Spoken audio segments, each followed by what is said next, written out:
Welcome to Tech of the Future.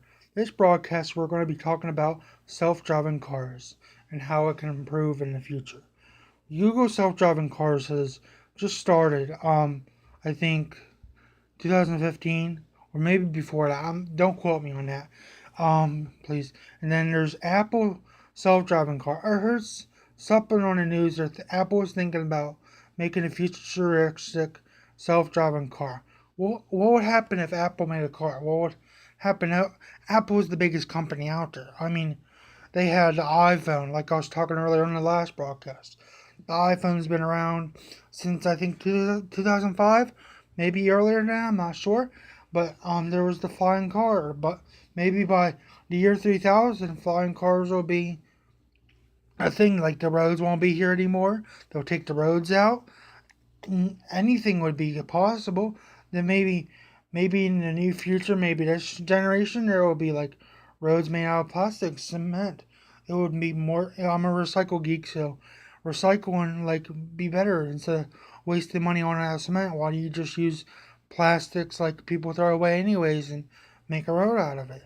Maybe by year 2045, roads will be removed, like I was talking earlier. But why? Why? Because driving cars would be like flying in the air. No more. Maybe by 2045 there will be driving cars, and then all you have to do is to click, you're done, and they're in the sky like an airplane, automatic flight, and all you have to do is direct it, and maybe not have to direct it. You just let it go, whatever you want to do, like testing the coordinates, and there you go, you're off. You just play games or you on your phone or whatever.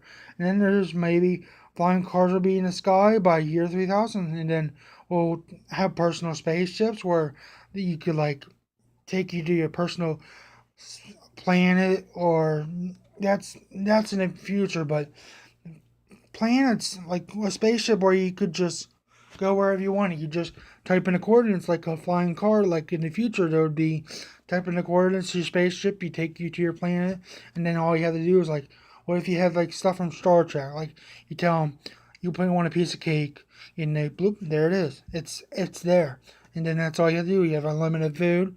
You have unlimited air. Like what if there's a way to have air on a different planet? Like if glow dome into your planet.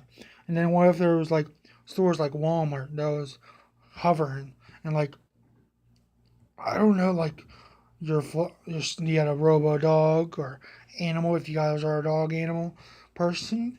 It's a way to go. I think it's great because a bunch of people could do like a million things. Like what if you could go back in the future, like I was talking earlier in the other episodes. I was like, what if you could take this phone into the future?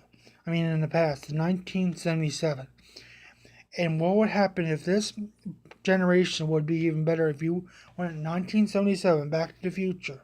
Because I'm a Back to the Future fan, and I am great with Back to the Future. I watched the Back to the Future 1, Back to the Future 2, so many times that I can't even count. It's crazy.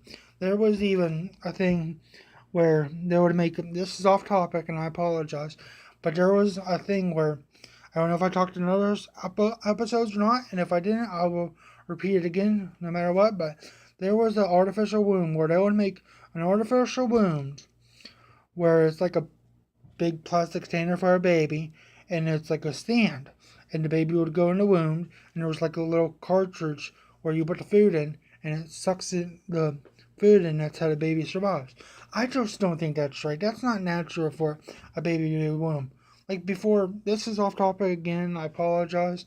And this is what would happen. What would happen if there would be sooner or later there would be clones, and then clones would be all over the world, or there would be, what if there were no umbilical cords? There would be no umbilical cords or anything. That's crazy. Then what if they could like clone your dog that recently died? They're already starting that. They're starting to clone dogs because what they do is, it's in China, I think it is, because I saw it. I'm not having ideas. I might have some ideas because what if your dog died and you wanted that same dog? It's not the same, don't have the same personalities or anything, but the same look. Maybe you could name it the same if you wanted to, but why would you want to do that? It's because you love your dog, don't you? That's why. Because what if you could do that? What if you could just ch- change the personality of a dog, to clone your dog, to have him again? Or you could do it a cat. They already got cloned like stuffed animals. Guys, a soft topic, and I apologize, but this is another subject about animals and cloning. Like, you give you a picture of your dog, and you have a memorable thing of your dog. That's a like clone, but stuffed animal wise. But I would like to clone your dog, like with the blood samples and all that, and get the personality. That'd be crazy. Now, what if there was, back on topic, it was about 1977, Back to the Future. Like, what if you could go back to the future? So, inventors or scientists, whatever you want to do, what if you could take this, the phone you have in your hand, what if you could take that back to the future? Like, what if someone created a time machine? What if you could do that? What would technology be today? Technology would be crazy. It would be probably like, what if you had a watch? A watch would have like like a regular watch, but what if you had like, you did bloop bloop bloop, and then you say, let me see, like iPod, like all the iPod Generation 1, and then it comes up and there it is. And that's crazy. And then it could physically come out when you wanted it. And you could play it like all the generations of iPods, mobile phones, computers that all discontinued are still in your phone. I mean, in your watch. And what if you could do that? It would be crazy, because then you have all the like technology from maybe end of the future to recently or past or anything like that, and you have it all in one generation. What would that be? It'd probably be outrageous, but it'd be worth it. You would have all the generations of electronics all in one device, and that's crazy. I watched uh, this new comedy. I've loved comedies for a while, but there's that new show Orville, where Seth MacFarlane. It's about Star Trek. Star Trek's a techie, so I can talk about it on here.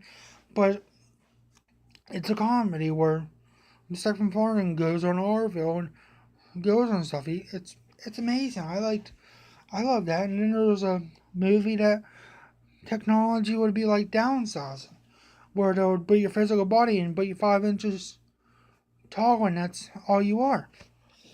Because the downsizing movie, I think, comes out Christmas, around Christmas time. And that'd be crazy. I would want to be downsized. You would have a little house. You'd be living in a, looks like a mansion, but it's just a little house that you would live in. You would, because I think what I said on there was that you would have double the money you have now. Like, if you said if you had $50,000, you would have $100,000 for life. That would be crazy. Why would you want that? Because it's easy. Life wants to be easy. That's what I think. Well, that's it for today's broadcast. Thank you for watching. This is Tyler Yunt, and stay tuned tomorrow at noon. Bye for now.